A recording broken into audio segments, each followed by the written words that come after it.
सुलोचना, सुलोचना, अगं अगं तुला जाऊन आज 25 वर्ष पूर्ण झाली का? 25 वर्ष.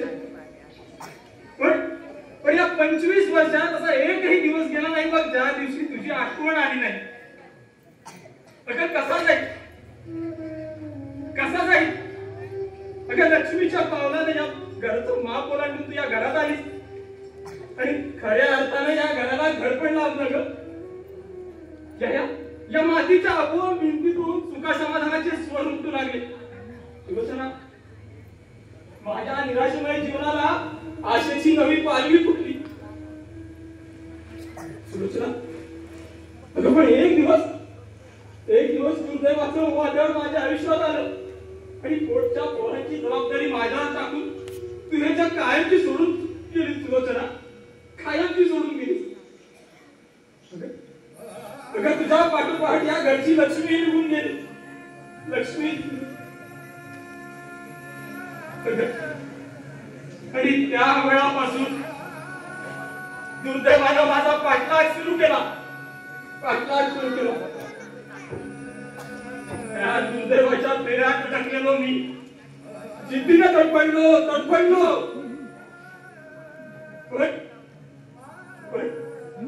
आज या पोटच्या पोरांची वागणूक बघितली, आज या पोटच्या पोरांची बेताळ वागणूक बघितली ना की असं वाटतं सुलोचना, परमेश्वरानं यापूर्वीच मला मरण दिलं असतं ना तर फार बरं झालं असतं.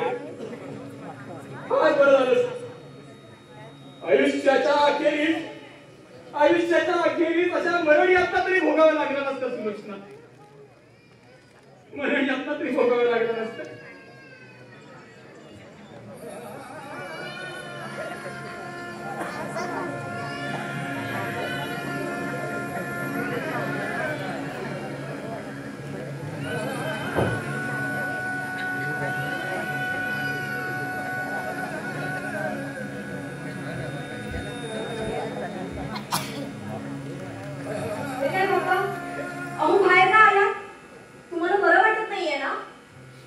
तुला किती वेळा सांगितलंय की अशी 2-2 भांडी घेऊन येत जाऊ नकोस म्हणून. 10 आधी 8 ठेव. हे बघा, तुम्ही माझी काहीच काळजी करू नका. थांबा, आलेच मी.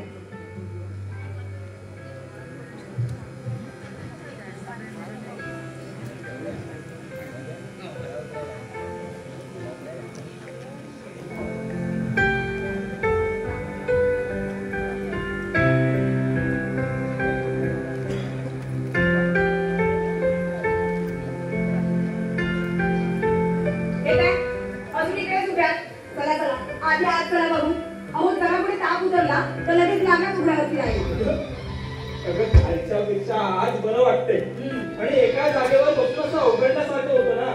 म्हटलं आज जरा वाडीत जाऊन पाय मोकळे करून येतो. आता कुणाकडे जाताय? अगं तात्या घोरपड्यांचा निरोपाला गेले 4 दिवस झाले पण जायलाच मिळालं नाही.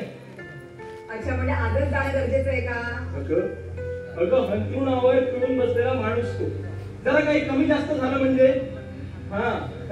पण तसा मला भेटल्याशिवाय जाणार नाही बरं तो. फार जीव आहे त्याचा माझ्यावर. बरं, तुम्हाला जायचंय ना, जा. पण काही खाल्ल्याशिवाय तुम्ही जायचं. थांबा, आले. नाही, मला भूक नाही. पप्पा, काय झालं तुम्ही? गेली 15 दिवस बघते मी. अहो, असं उपाशी पोटी राहू आधीच थकलेल्या जीवाला तुम्ही आणखी का त्रास देताय? अगं अन्नावरची वासनाच उडाली होती माझी. तुमचा ना मला या वागण्याचा अर्थच कळत नाही. अलीकडे घरात असून सुद्धा तुम्ही नसल्यासारखे वावरत असता. कुणाशी काही विचार घेत नाही, नाही कुणाशी काही बोलत. खरं कसं का? खरं. अगं पण मी असा का वागतो ना ते माझं मलाच कळत नाही ग. माझं मलाच कळत नाही. अगं आयुष्यभर मास्तरकी केलेला माणूस मी. आयुष्यभर मास्तरकी केलेला माणूस.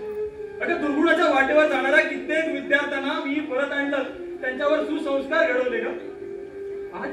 आज माझ्या हाताखाली घडलेली मुलं जेव्हा यशाची उंची गाठतात ना किंवा माझी मान अभिमानाने उंच होते. पण दुसऱ्या क्षणी या पोरांची वागणूक बघितली ना माझी मलाच लाज वाटते ग. माझी मलाच लाज वाटते. माझ्या कौटुंबिक जीवनाचं गणित सोडवण्यात मी फार अपयशी ठरलो. उत्तर न सापडणारा प्रश्न चिन्हच आहे माझ्यासमोर. उत्तर न सापडणार. बघा, आदर्श शिक्षक म्हणून नाव लौकिक कमवलेल्या या बापाजीचे अब्रू ही पोरं मातीत मिळवायला निघालेत. एकदा सुडगावलाय माझा वर्ग, सुडगावलाय. नाही हो पप्पा, अहो असं तुम्हीच जर धीर करून बोलायला लागलात तर मग मी काय करायचं सांगा ना. नाही या पोरी, नाही मला धीर सोडून चालणार नाही. या गुन्हागार करण्यासाठी नाही. पण माझी ही मुलगी तिच्या हक्काच्या घरी सासरच्या मंदिरी जाईपर्यंत ना मला जगायलाच हवं. पप्पा, हे बघा, विलास दादा आणि गणेश आहेत ना, काही लहान मुलं नाहीये. तेव्हा बस त्यांचा विचार करून ना तुम्ही स्वतःच्या डोक्याला ताप देऊ नका सांगून ठेवते.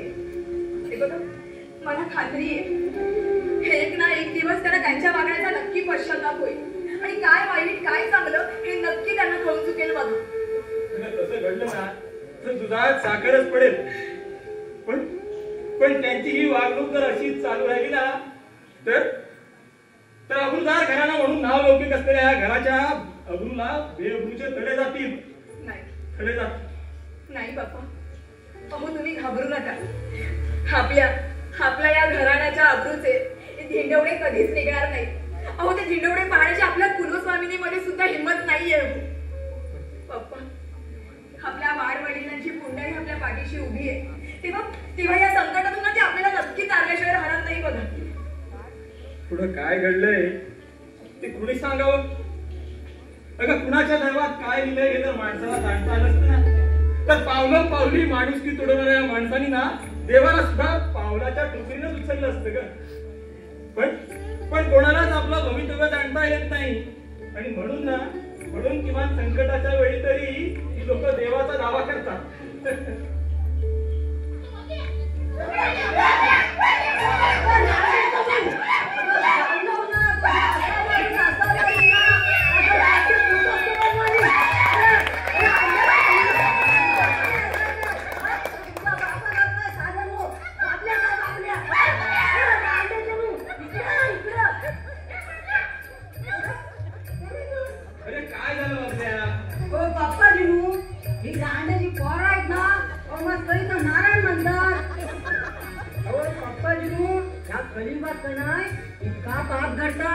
इतका पाप घडताय का माणसाच्या मदतीला धावून जायला तो ज्याला देव बी नाही घाबरताय.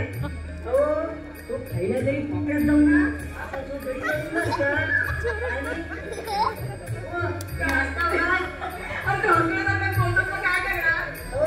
इकडे नाटक करायला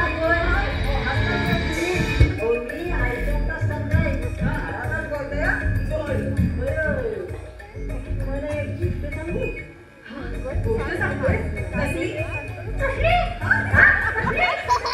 कसली गोष्ट म्हणून काय करतात. रामायण महाभारतातली ना या कलियुगातली.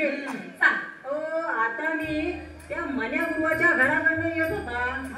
तर शाळेत सुटलेली पोरा त्या चिंचच्या झाडावेळी काय करत होती माहिती आहे का. काय करत होती. चक्क पट्टे होते पट्टे. लडकीच्या पोरांना मी चांगल्याला सांगायला गेलो तर ती लडकीची पोरा उलटा मला पण शिकू लागली. आजकालची पोरं अशीच आहे. ह्याच त्यांच्या आईची बापांना शिक्षण. आता यात त्या आईची बापांचा काय दोष. काय दोष. काय दोष नाही तो मला विचारा. मला कसली ती बाय बिडा न ठेवता मी सांगते तुम्हाला. शेवटी वळणाचा पाणी उघडण्यावर जातात म्हणतात ना. बाप्पाजी तुम्हाला तो अंत्यसुतार माहितीये. तो अंत्यसुतार शाळेत असताना अभ्यास करण्याऐवजी माझ्या जंगलाच्या पोळीवर डोळा मारायचा आणि एखाद्या लोसट कुत्र्याप्रमाणे तिच्या मागणं वास करीत जायचा. शेवटी जर लपडं हे वाढलं आणि गावभर त्याचा डंका झाला. आणि पोराच्या बारशा अगोदर आता त्यानं गणपती पोहायला जाऊन लगीन करून घेतला. काय घेतला नाही. माझं तुम्हीच मला सांगा. अशा जरी लकडीतून जन्मास आलेली पोरा ओ लकडी कोण नाही होणार तर काय सगळं का पुतळा निपटणार. अरे पण ज्याचं कर्म त्याच्याजवळ, आपण कशाला काय बोलायचं. छे छे छे छे छे छे छे हा मला काय पटत नाही. ओ मी बोलणार, मी सोडणार नाही. त्याला कोणता येऊ दे माझ नाही जो एकेकाचा खेकरान तोंड पडला ना जो बाबल्या गुरुचं नाव नाही सांगणार. या गावच्या वडीलधाऱ्याचा पोर आहे मी. हो ह्या गावच्या या पांढरीला जाप केला ना तर जो एकेकाची गोष्टी पण करून टाकेल. अरे आईच्या वेळेला यायला हात देऊ काय रिकाम टेकडा आहे. हा तुमचा बरोबर आहे बघा.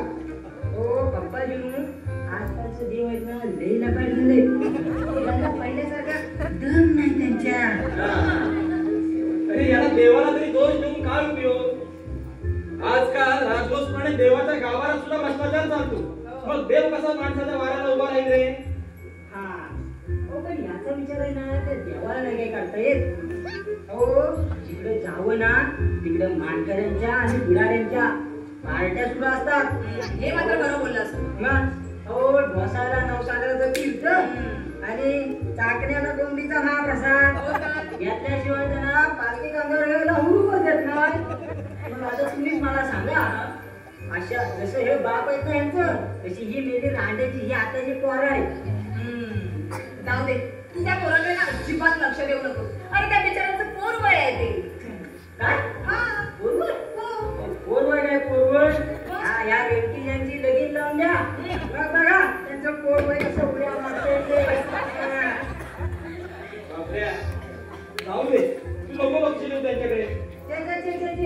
मी कशाला लक्ष देत. मला आता याची सवय झाली. ही रांड्याची कालची शेंगडी पोर आहेत ना ही माझी मस्करी करतो का आणि त्याला काय मात्र तुम्ही. मी काय बाबा मी काय केलं. मी काय केलं काय केलं आता मला विचारा मला मी सांगते मला. आता विचारून तरी काय उपयोग आहे. तुम्ही नाही विचारत ना तरी तुम्ही बोलणार. आपला बोललाय ना एकदम स्पष्ट. खरा बोलायला मी नाही घाबरत तुझ्या थेरड्याला. हो पप्पा येत ना त्यावेळेला मी नको नको नको नको म्हणत होतो तरी पण त्या गांग्या गुरुवाच्या काय झाला मॅट्रिक का झाला फॅट्रिक शिकलेला पोरी बरोबर मला लगीन लावली. मग आणि आता पस्तावतोय मी. म्हणजे तुला नक्की काय म्हणायचं. हो शिरा पडला माझ्या बायकोच्या तोंडावर का. हो जल्ली माझ बायको मिळाली ना ती हो नाकापेक्षा मोठी जड. हो रणकीची रोज भांडण करून करून करून करून 4 चौरात माझा नाक कापते. काल असला राग आला होता ना असला राग आला होता ना ती पायतान गेलेली चांगली छटकन लढवली. मी थोडी तुझी बायको आहे. माझी पायतान तुटली आणि बायको सोडून गेली. काय माहित कधी ती परत. तू तुझा बावळटपणा सोडून दे आधी. ती कुठे जाणार नाही येईल परत. येईल म्हणजे काय तिचा तो बापी परत येईल. हो मला माहिती काय बायको आपल्या पायाने चालत परत येईल ना म्हणून त्या 7 वडावरल्या भावाला उपराडा पिसाचा कोंबडा दिलाय आणि मार्कीचा काळातल्या मागा सोडलाय. मला 7 दिवसाच्या आधी बाया नाही आली नावाचा बाबड्या बरोबर सांगणार नाही. अच्छा म्हणजे तू आता आम्हाला हेच सांगायचं आला होता सर. हा तिच्या मारी. हो ह्या असं होतंय बघा. हो एकदा बोलायला लागलो ना का झाला तातीच्या बाहेर. हो जे नाही बोलायचं ना ते त्याला बोलून देते. वाटलंच होतं मला. हो मी आलो होतो त्या तात्या गोडपर्यंत निरोप घेऊन. हो पप्पाजी तुम्हाला तरी बोललं नाही चला बघू. अरे मी तिकडेच निघालो होतो. चल बघू. तुझे का मी येतो. चल बाबा. आता सांभाळून जाय लवकर या. तुझे काय बाकी सगळं ठीक ना. सगळं ठीक आहे. तू तुझी बायको आली की जा.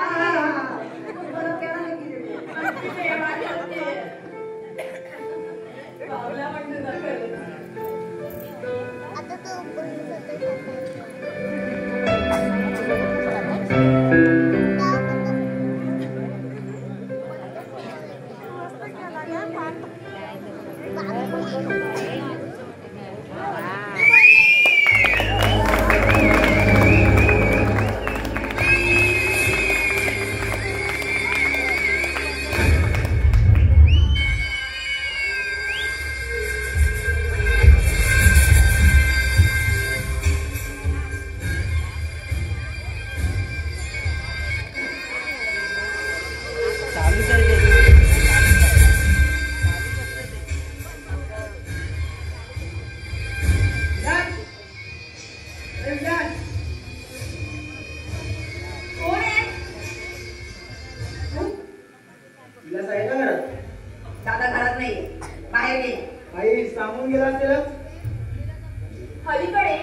तुझ्या गुरमीत दारी आल्या पाहुण्यांचा अपमान करतेस तू.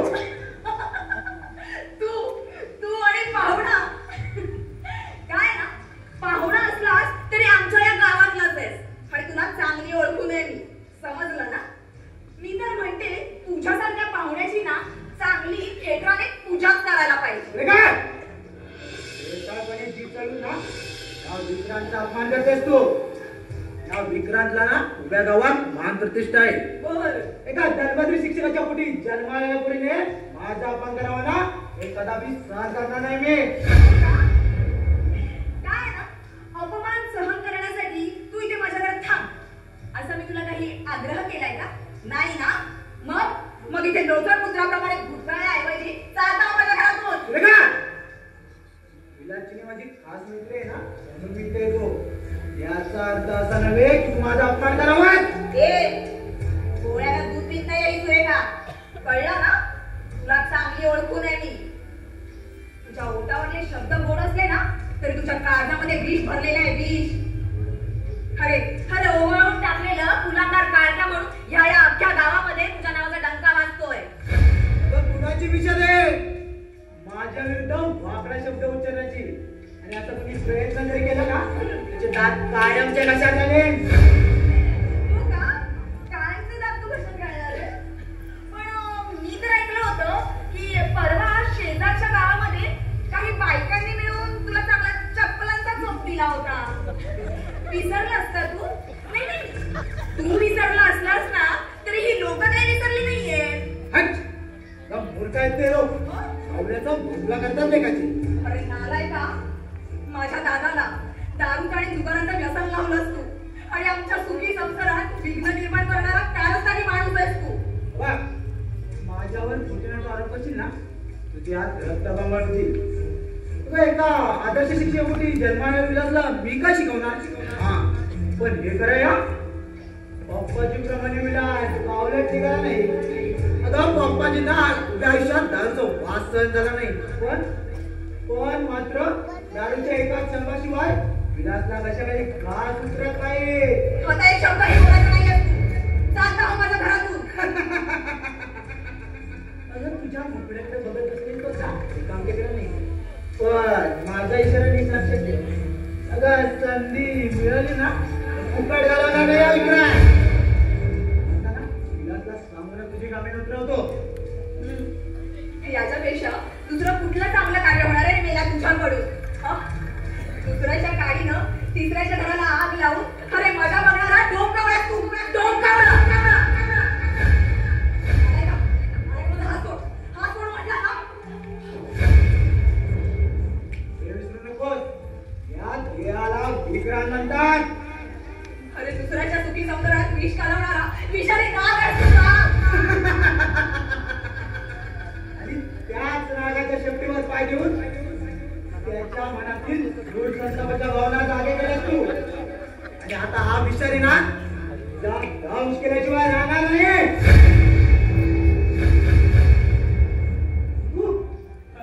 म्हणजे ओळख पटली माझी. मला गरज नाही कोणाच्या ओळखीचे. तुला नसली ना तरी मला आहे ना.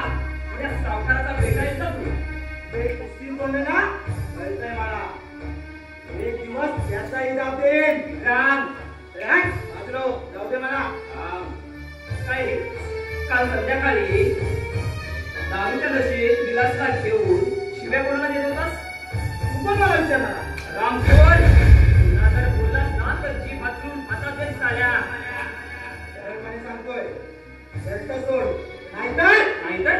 नाहीतर काय करशील ते कोंबडी जोड का?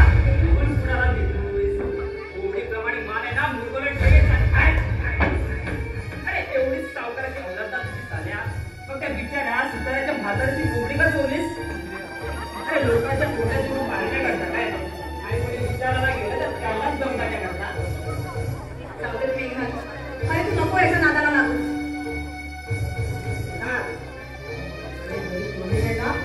आणि तिच्या नादीला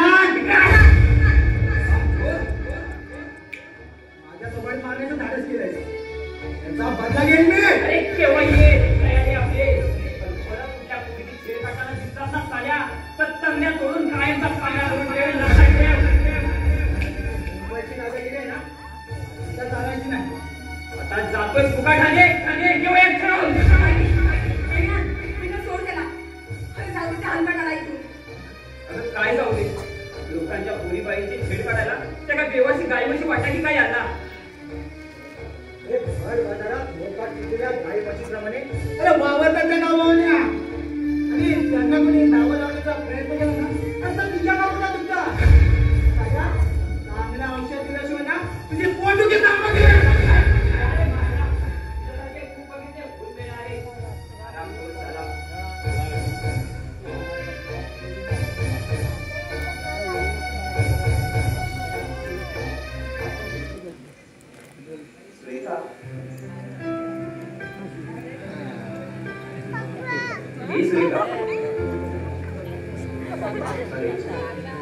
बोलत का नाही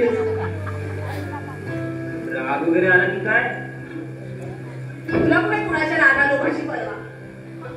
4 दिवस झाले तुला मुंबईहून तुझ्या गावाला येऊ आणि तुला आमच्या घरी यायला आता मुहूर्त सापडला का. अगं तू रागावला ना याची जाणीव होतीच मला. अगं पण काय सांगू आल्या दिवसापासून ना धावपळ चालू आहे बघ माझी. अगं ते आले तर नाहीत का अगं त्यांच्यासोबत 3-4 दिवस तालुक्याला होतो त्या भुजंगरावासोबत ते बोलतात हेच चालू आहे ना त्याची. अगं नाहीतर तुला भेटायला आल्याशिवाय राहिलं असतो का. हा अगं इतक्या दूर मी मुंबईला होतो पण तुझ्या आठवणीपासून एक दिवसही जात नव्हता माझा. तर काय म्हणे तुझ्या आठवणीशिवाय एक दिवसही जात नव्हता. ह्या लोकांनी ऐकलं ना तर त्यांना सुद्धा खरं वाटायचं. म्हणजे तुला नाही का खरं वाटत. मग नाहीच खरं वाटत आहे. मला सांग मुंबईला गेल्यापासून तू एकदा तरी मला कॉन्टॅक्ट करायचा प्रयत्न केलास का. हे जरा चुकलं समजलं त्याबद्दल खरंच सॉरी. अगं पण काय सांगू ते मुंबईचं धावपळीचं जीवन ना नकोसं झालंय. दिवसभर नोकरीसाठी वणवण फटकायचं आणि संध्याकाळी निराश मनाने घरी यायचं. म्हणजे अजून तुला नोकरी लागलीच नाहीये का. नोकरीचं जमलं असतं तर असं मध्ये गावाला आलं असतं का मी. बरं काय ग मामा कुठे दिसत नाहीये घरात बाहेर गेले का. हो पप्पा आहेत ना ते आपल्या गावातले तात्या घोरपडे आहेत बघ. हो ओके ओके ते आजारी आहेत त्यांना बघायला गेले. म्हणजे लवकर येणार नसते तर मामा. हो माझं त्यांच्याकडेच काम होतं का. बरं ठीक आहे निघतो मग मी आता. आल्याला ऐकत होतं तर मग तोंड अडवायला आलास का. अरे नाकाच्या शेंड्यावर दात आहे वाटतं. थट्टा करू नकोस माझी. बाकी काय पण बोला सुरेखा तशी लटके रागात एकदम चिकडी दिसतेस बघ. चिकणी आता ही कुठली भाषा आहे. अगं ही भाषा आहे मुंबईच्या नाक्यांवरची. अगं चिकडी म्हणजे सुंदर देखणी. सुरेखा एका गोष्टीचं मात्र मला आश्चर्य वाटतंय. तुझी अशी वयानं वाढलीस खरी पण तुझी लहानपणची सवय काय अजून गेली नाही यार. सवय कोणती सवय. जरा काय झालं त्या सरुसीत कोपऱ्यात बसायचं. तुला नाही कळायचं. तुला माहितीये तू मुंबईला गेल्यापासून सारखे पप्पा विचारायचे की मेघना सोबत काही कॉन्टॅक्ट झाला का. पण त्यांना नाही म्हणून सांगताना माझ्या जीवाला काय यातना व्हायच्या ना त्या माझ्या मलाच ठाऊक आहे.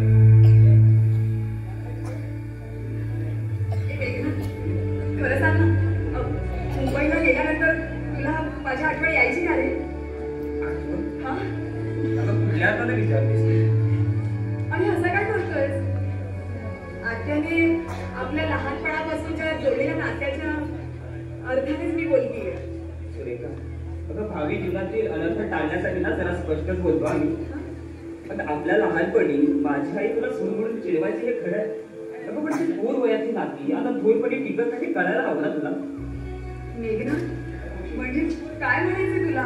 मागावून तुझ्यावर दुःख करीत बसण्याची वेळ येऊ नये ना म्हणून वेळी सावध करतोय तुला. अगं नात्याने जरी तू माझ्या मामाची मुलगी असलीस तरी या जगाच्या दृष्टीने एका आदर्श शिक्षकाची मुलगी आहेस तू. मामाच्या घरी जरी श्रीमंती नसली ना तरी त्यांच्या नावलौकिकाच्या जोरावर ते एका गर्भ श्रीमंत घराण्याची तुझी सोयरी जुळवू शकतात ग.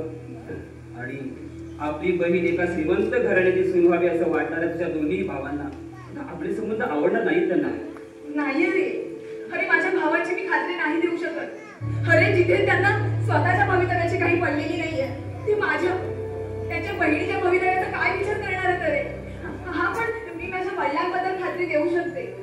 खरं ते माझ्या इच्छेविरुद्ध कधीच जाणार नाही, कधीच कोणताच निर्णय घेणार नाही ते. तरी तू एकदा विचार करा, माझ्यासारख्या दळकरी माणसाकडून कसलं सुख लाभणार तुला? मेघना, अरे मन समाधानी असेल ना तर माणूस दारिद्र्यात सुद्धा सुखा समाधानाने जीवन जगतो. अरे मेघना, तरी मी मनाने संपूर्ण सर्वस्व तुझ्या अर्पण केलंय. आता देवाच्या चरणी वाहिलेले हे फूल पुन्हा दुसऱ्याच्या चरणी तुडवलं जावं अशी इच्छा आहे का तुझी? आणि हे बघ, माझ्यासोबत जर लग्न करायची तुझी इच्छा नसेल ना तर मग कोणतेही आडेवेळे न घेता तसं स्पष्टच सांग. सुरेखा, आता एकनिष्ठ प्रेमाची पूजा बांधणाऱ्या तुझ्यासारख्या भावबेडा मुलीला भेटून मी दुसऱ्या कोणत्या मुलीबरोबर लग्न करायला वेळा नाहीये बघ. काय तू खरं सांगतोस का? अगदी खरं. तू खरं सांगतोस?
गेली पप्पाच्या लाडाला जाम शेपार आहे तू चला जा घरी का म्हणतो ना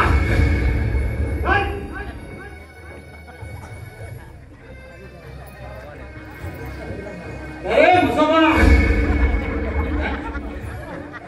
तुला नाही ना तू कशाला थांबला इथं अरे देवाला तोड दिलं ना तर नीट बोल. अरे मी तर तुला नाही मामांना भेटायला आलो होतो. अरे मामाच्या भाच्या मला वोट नका तुम्ही बोलले का मायाची नीट समजावून सांगतोय पण निमित्त फक्त मामाला भेटायचं आणि डोळा मात्र मामाच्या पोरीवर आल्या मी काय सांगतो ना ते नीट आहे.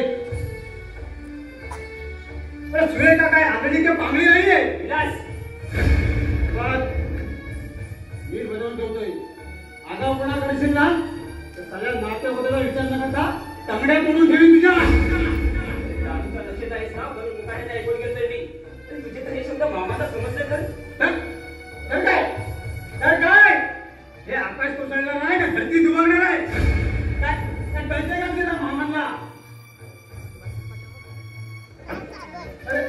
अरे शिक्षक म्हणून जर तिचं नाव तिचा डंका वाजत असलं ना तरी पुढच्या पोरांची परवा नाही घडला. तुझ्याशी ना आत्ता बोलत काहीच अर्थ नाही. मी ना मामा आल्यावरतीच येतो. आलाय मोठा मामाचा वाटा गणपतीचा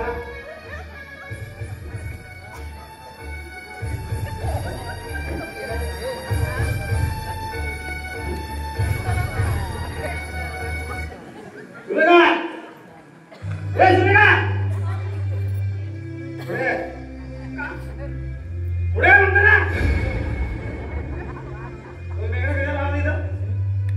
अरे पप्पांना भेटायला आला होता. पप्पांना भेटायला का तुला भेटायला काय बोलत आहे तुझ्याशी. अरे मी काय करत होते. मी तुला विचारतोय तुम्ही पोलीस म्हणून करताय ना त्या उपट सुंदर बरोबर गुरु गोष्टी करताना त्या घराण्याच्या रीतिरिवाजात तुला विचार पडला की काय. अरे मेघनासोबत बोलणं तर कुठे बिघडलं आणि तो कोणी पडदा नाहीये. अरे पायथ्याचं काय घर नाव आहे आता आमचा हात वाटला ना तरी दळबद्री एखादा दळबद्री आणि त्याच्याबरोबर एवढी दिली मला खपणार नाही. मग या पुढं माझ्या शब्दाबाहेर तुझी जर वागणूक दिली ना तर तू आहे आणि मी सांग घरात आलेल्या माझ्या मित्राचा अपमान करून तुला 5,000 काढायला स्टँड पर तुला कधी म्हणून सुचू लागलं. कोण गुरुवर भेटला तुला मी कोणाचा अपमान केला.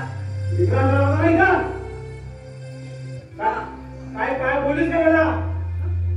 अरे विक्रांतसारख्या नालायक माणसाचा अपमान नाही करायचं मग काय त्याची पंचायती करू का मी. विक्रांत जगाच्या दृष्टीनं कसा असं ना तरी जीवला काय माझा आणि त्याला बोललं मला होणार नाही. अरे घरच्या माणसाला माझी प्रभा आहे तुला तरी बरं हे मित्रांना माझ्या भयाची काळजी करतात. अरे काल बघ ना काल एका दिवसासाठी मित्रांनी माझ्यासाठी 3,000 रुपये खर्च केले. बरोबर आहे. 3,000 रुपयाची भरपूर दारू प्यायला दिली असेल तुला. अगर 3,000 रुपयाची दारू नाही पिणार तर सत्यनारायणच्या पूजेला तीर्थ पिणार वेळी गुटची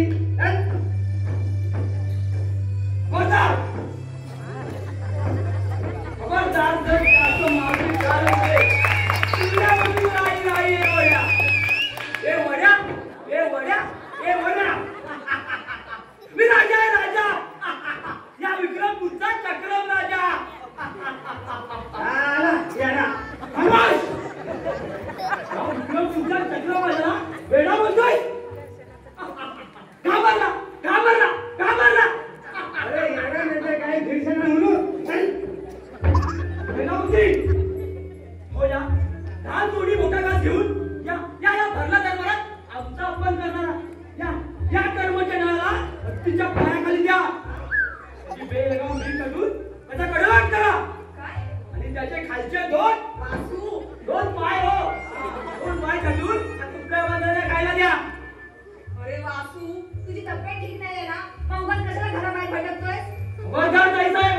तर कोण म्हणते आमची तब्येत बरी नाही म्हणून? आमची तब्येत एकदम दर्दाकड आहे. माझी चिंता फक्त एकाच गोष्टीची, तो जिथे जातो तिथे वेडा वेडा वेडा म्हणून आमची चवाळी केली जाते, चवाळी केली जाते. अरे वेडा नाही तर काय, वेड्याला शिंगा असतात का? खामोश. घ्या ही तलवार. आम्हाला वेळा म्हणून राजकन्याची उडवा म्हण. पण रागाला आवड घालावा.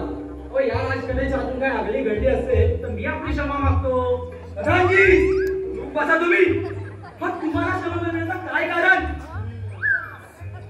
महाराज, अहो मी आपले पाय धरून आपली क्षमा मागते.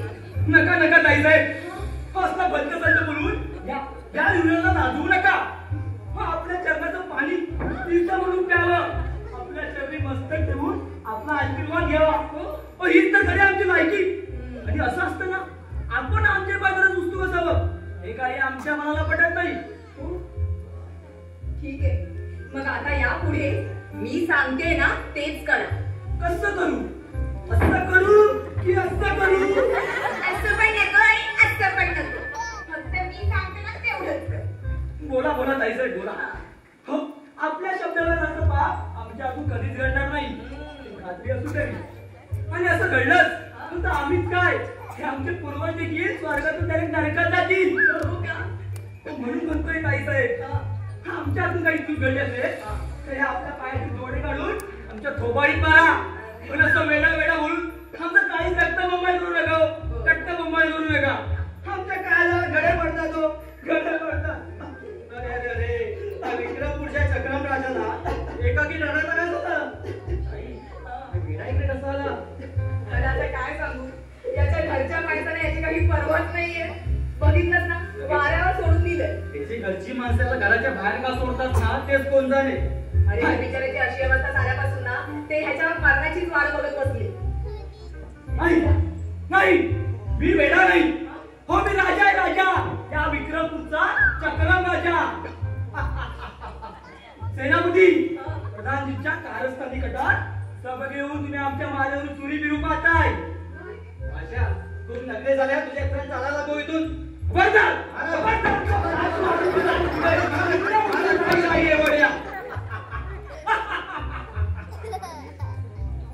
गणेश, जा बाबा, या घरात सोडून ये जा. याला काय आपलं मुंडेला कळणार नाहीये काही. अरे जा. घरची माणसाला का बाहेर सोडतात ना, त्याच्या लोकांनाच माहिती आता घरच्यांना. अरे तुला बोलली ना मी, याची मला परवाच नाहीये म्हणून. थांबस. दगाबाजीनं आमच्यावर विस्फोट करून आम्हाला ठार मारून पाहताय तुम्ही. पण लक्षात ठेवा, हा विक्रमपूरचा चक्रम राजा बेसावत नाही.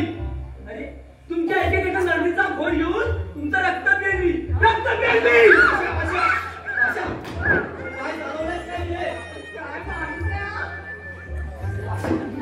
वाशात अरे या विक्रमपूरच्या चक्रम राजाला नावाने तुम्ही जीभ कशी झडत नाही रे? अरे अरे सेनापतीच्या दगाबाजीमुळे आम्ही आमचं राज्य गमावलं. आणि नामुष्कीचं जीवन जगण्याची पाळी आमच्यावर आली. अरे म्हणून काय, त्या कुत्र्या राज्याच्या कुत्र्या बांधवांनी आमची थट्टा करावी. अरे विक्रमपूरच्या चक्रम राजा, काही तुझी दुर्दशा, काही तुझी दुर्दशा. महाराज महाराज, घात झाला. आपल्या राज्यावर दुश्मनानं स्वारी केली. काय? होय महाराज, दुश्मनाने स्वारी केली? हो. अहो हे सर्व होत असताना तुम्ही काही झक मारत होता.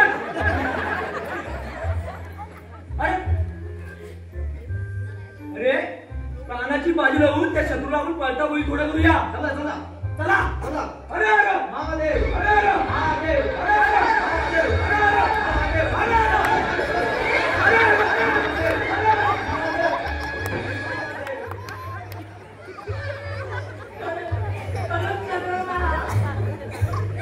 बापरे. बरं गणेश, बोला काय? सकाळपासून कुठे गेला होतास तू? झक मारायला. आता घरात पाय उठतानाची मोठी झाली सुरुवात. म्हणजे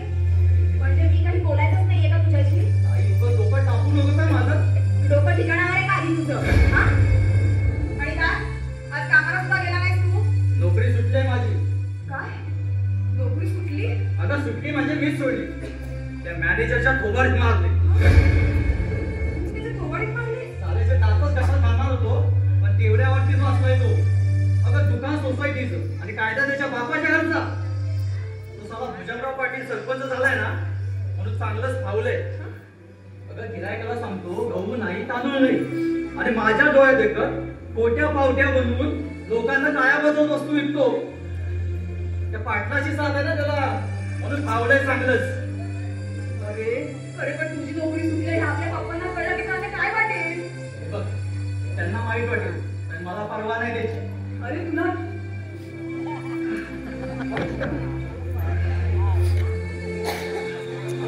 पप्पा अगं आजकाल जरा जरी चाललं ना तरी थकल्यासारखं होतं ग.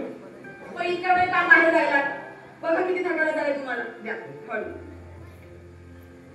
लवकर यायचं ना जरा. सांगून तरी ठेवलं होतं तुम्हाला. या वयात जरा थकल्यासारखंच होतं ना. म्हणतात म्हातारपणीचे 4 दिवस सुखा समाधानाचे जावे अशी सगळ्यांची इच्छा असते. पण विधी लिखित का कोणाला चुकलंय? अगं म्हणतात माणूस आज चंद्रावर पोचला पण चंद्रावर पोचलेल्या माणसाला कपाळावरच्या रेषा बदलता येत नाही. आणि जोपर्यंत ते बदलता येत नाही ना तोपर्यंत ह्या जगाचं राड गाडगं हे असंच चालू राहणार. हे असंच चालू. पप्पा अहो देव सुद्धा किती कठोर आहे नाही. इतके कष्ट करून सुद्धा आपल्या नशिबात दारिद्र्यच लिहिलंय असं वाटतंय मला तर. पोरी अगं गरिबी या दारिद्र्य हा काही शाप नाही ग. ही सुद्धा परमेश्वराची देणगीच आहे. अगं नीती धर्मानं वागणाऱ्या माणसाला गरिबीची कधीच लाज वाटत नाही. जो माणूस दारिद्र्यात देखील दुसऱ्याच्या सुखात आपलं समाधान मानतो ना तोच खरा माणूस. अगं माझी ऐपत नसताना देखील मी माझ्या मुलांना कर्ज काढून शिकवलं. आजपर्यंत त्या कर्जाबद्दल मला कुणी विचारलंही नाही. आणि बघ आता गणेशला नोकरी लागली. त्याच्या पगारातून आपण कर्जाचे हप्ते फिरला म्हणजे तोही प्रश्न सुटेल. काय झालं का पप्पा हो गणेशने आजच नोकरी सोडली. गणेशनं नोकरी सोडली? होय. मला वाटलंच होतं तो काही फार काळ टिकणार नाही. अगं पण ती नोकरी सोडण्याचं काही नाही ग. पण त्या आबासाहेब कुलकर्ण्याला जो शब्द दिला होता ना त्या शब्दाचा त्याला मोल लागला नाही ग. त्याच वाईट वाटते. अगं आता कोणाच्या आशेवर कर्ज पडायचं? कोणाच्या आशेवर कर्ज पडायचं? अरे अरे परमेश्वरा हे दिवस दाखवणे आले होते. मला मरण का नाही दिलं रे? या अगोदरच माझे डोळे का मिळले नाही परमेश्वरा? नाही पप्पा पप्पा हवाचे अभद्र शब्द बोलू नका. अगं बोलू नको तर काय करू पोरी? काय करू? मला आठवतंय अगं मुला 7 वर्षाचा होता. तू 3 वर्षाची आणि गणेश केवळ 1 वर्षाचा होता. त्यावेळेला तुमची आई त्या घरची लक्ष्मी हे जग सोडून निघून गेली. माझ्यावर दुःखाचा डोंगर कोसळला पण हाय करली नाही मी. काय करली नाही. निष्पाप निष्कलंक पोरांच्या चेहऱ्याकडे बघून ना पोटातलं दुःख ओठावर येऊ दिलं नाही. रात्रंदिवस कष्ट केले. पोटात जळणारी आग आहे ना डोळ्यातली कडक आसरू पिऊन विझवली मी. अरे काय केलं पण हे सगळं कोणासाठी केलं? माझं एकच स्वप्न होतं. एकच स्वप्न. माझी ही मुलं मोठी होती कर्तव्यगार होती आणि म्हातारपणीचे 4 दिवस सुखा समाधानाचे जात. पण या पोरांनी माझ्या स्वप्नांची रांगोळी केली. कोणी पेटवलं माझ्या स्वप्न? नाही हो पप्पा तुम्ही नका काळजी करू.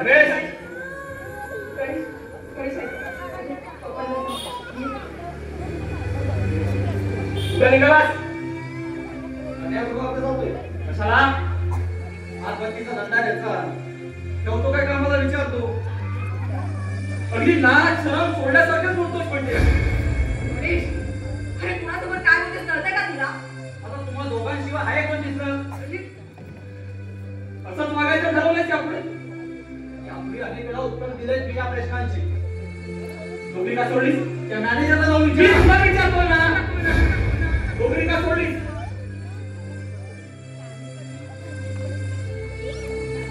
मी दिलेल्या हवा कुटुंबाचा शब्द सोडून तुझ्या हातपट्टीवरचा धंदा करणार आहेस, हातपट्टीवर नोकरी करणार आहेस? काय बिघडलं?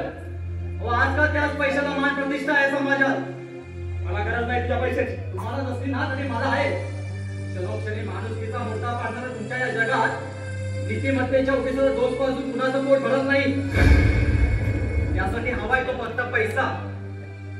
उभ्या आयुष्यभर तुम्ही फक्त पाप पुण्याचा विचार करत बसलात, पण हे दारिद्र्य तुम्हाला चिटकून राहिले. पण त्या दारिद्र्यावरती सुरू व्हायला सरळ मार्गाने नाही जमलं तर कोणत्याही मार्गाने पैसा कमवणार आहे मी. आता तू शिकवणार आहेस मला? नाही ना तरी तसं बोलण्याची वेळ आली. आजकाल या जगात पैशालाच किंमत आहे. पैशाच्या जोरावर सर्व पापांना पांघरून घालून माणसाला जसा काठ मानेनं मिरवता येतं समाजात. नाही रे कोणा, हे तुझे असले विचार माझ्या मनाला कधीच पटणार नाही, कधीच पटणार नाही. दारिद्र्य किस्मत करून राहण्याची सवय तुम्हाला झाली तर माझे विचार कसे पण पटणार आहेत. अरे इमाने इतमाने 2 पैसे कमवत बोलस ना तरी ते मला चालतील. समजलं काय? गणेश, तुमच्या मनाच्या समाधानानं कुणाच्या पोटाची आग विझणार नाहीये. यासाठी हवाय तो फक्त पैसा आणि फक्त पैसा. गणेश,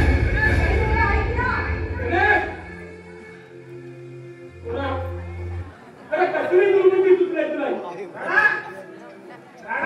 पोरांच्या नावाने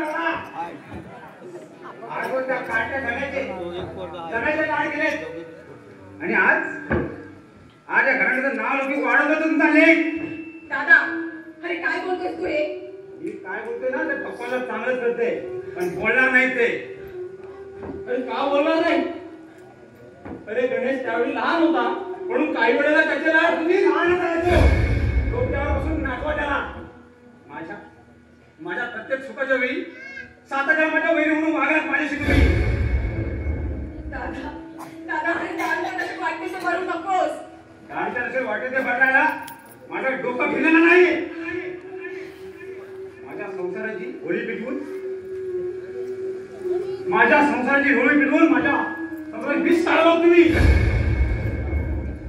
तुमचा शब्द शाप ठरलाय, शाप. आणि माझ्या सुखाचा विष बनताय विष.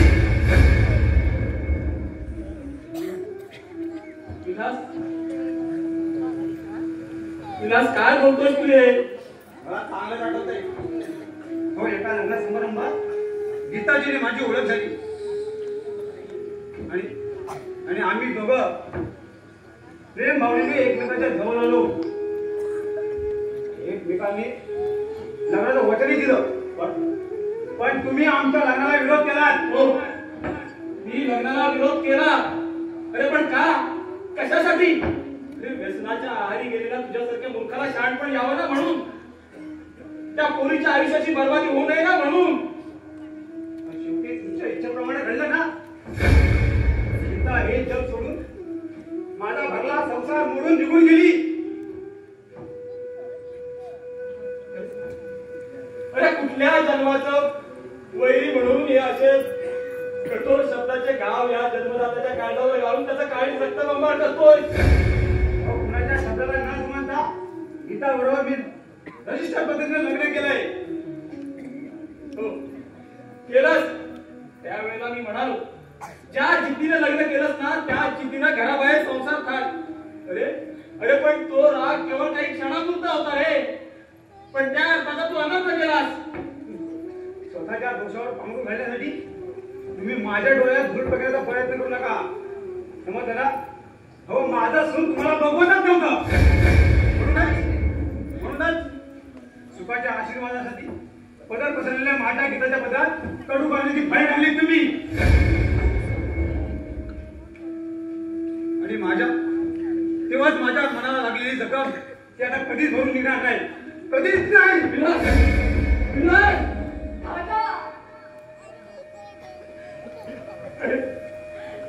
अरे रे सुंदरबा, अरे पोटच्या पोरालाच वैरी वाटणाऱ्या या हाडांच्या करायचं आता? पुढच्या पोरांना वडीवडताना या जन्मदात्या बापाला, या बापाजीला कुणीतरी विष आणून द्या रे. कुणीतरी विष आणून द्या.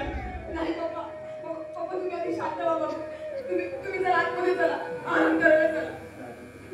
अहो दादाचं काय इतकं कठोर बनलंय ना की आपण त्याच्या पायात डोकं आपटलं ना तर त्याच्या पायाला पाणी फुटतं. भुजंगराव या, या बसा. भुजंगराव बसा. आई, आज इथे बसायला नाही आलोय. तुम्ही केलेला ना त्याचा जाब विचारायला आलोय. जाब विचारायला? अहो असा कोणता गुन्हा घडलाय माझ्यात? व आजवर आम्ही तुझ्यावर विश्वास ठेवला. हो, हाच तर आमचा गुन्हा ठरलाय. गुन्हेगार तुम्ही नाही हो, आम्ही आहोत. आम्ही बाबाजी, हो आजवर भोळ्या शंकराचा अवतार धारण करून या लोकांकडून तुम्ही मान सन्मान मिळवला. पण तो भ्रमाचा भोळा फुटलाय आता. भुजंगराव, हो तुमच्या बोलण्याचा अर्थ मला समजला नाही. काय ते स्पष्टच बोल. आणखी स्पष्ट काय बोलायचं? आमच्या विरोधात गावात खोट्याला टाकवत सुरू. आमची निंदाच करून आम्हाला नामर्दाचा विडा उचललाय तुम्ही. पण रेल्वेच्या दुकानात काळा बाजार करतो. ग्रामपंचायतीच्या बिलात खोटी बिलं बनवतो. रस्त्याच्या बांधकामात अपराध करतो. आणि असं कुणी म्हटलं? कोण म्हणाल? हो तुमचा तो काटा गड्या माझ्या नावाने डंका वाजवतोय. गावात चालणाऱ्या दारूच्या धंद्यात मध्ये माझी भागीदारी आहे. जा. अरे तू 4 पैसे कमवतोस. आजूबाजूच्या गावातील 10-20 लोक तुझ्या शब्दाला किंमत देतात.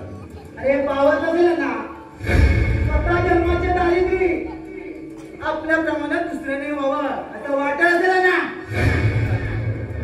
विक्रांत, हे दुसऱ्याचं वाईट व्हावं अशी इच्छा माझ्या मनात कधी आलेलीच नाही.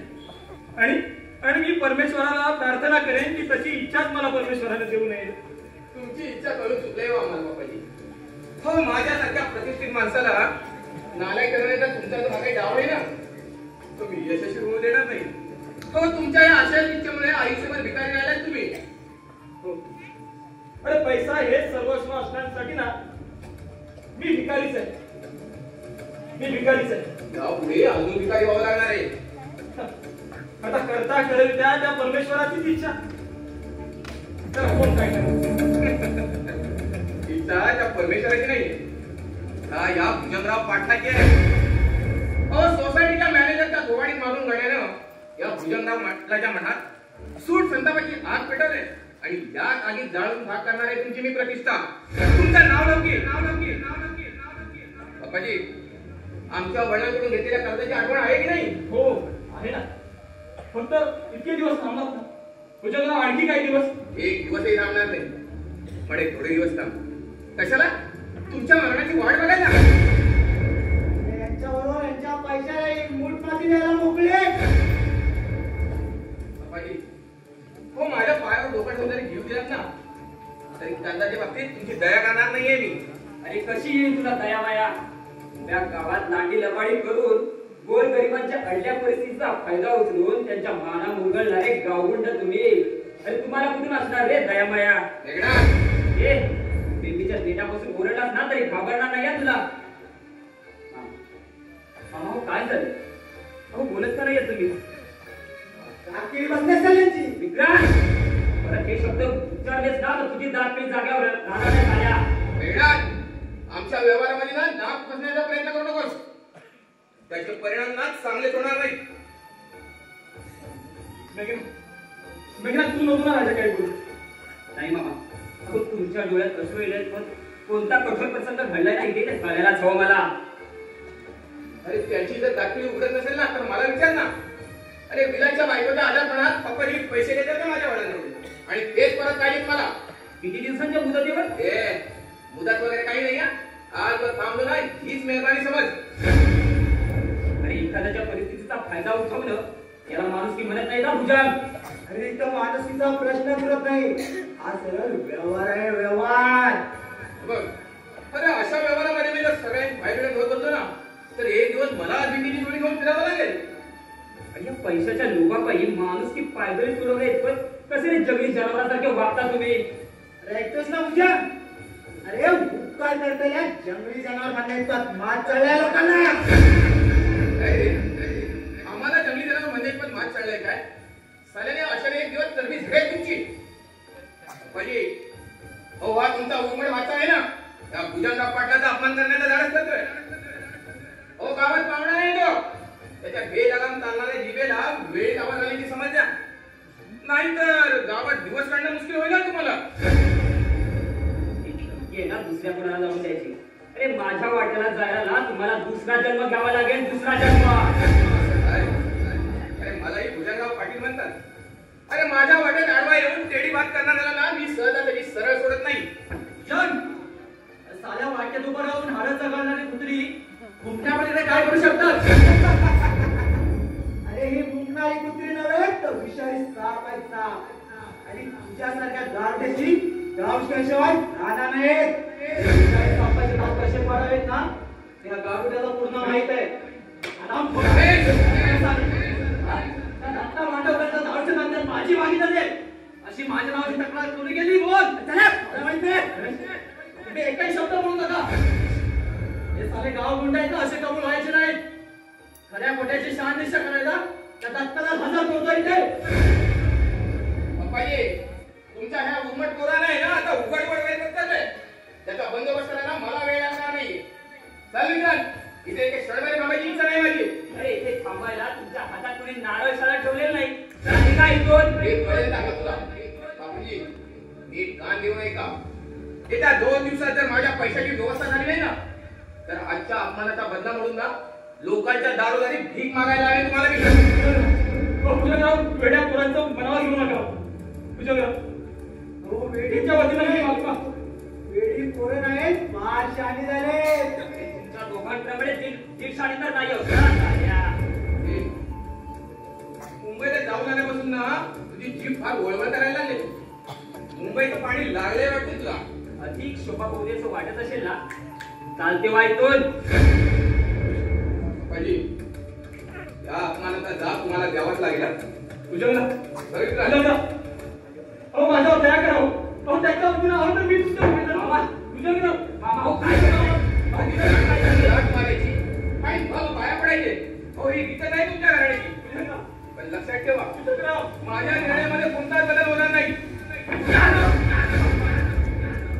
हॅलो डिटेल सर्व पाठवले काम आजच्या आज झालंच पाहिजे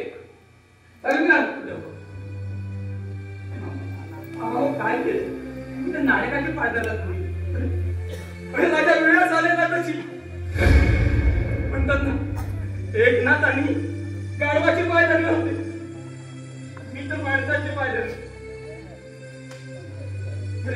मेघनाथ तू उगाच मध्ये बोललास त्याला अहो काय करतो ना तेच बघायचंय मला अहो मी आहे ना तुमच्या पाठीशी असणारच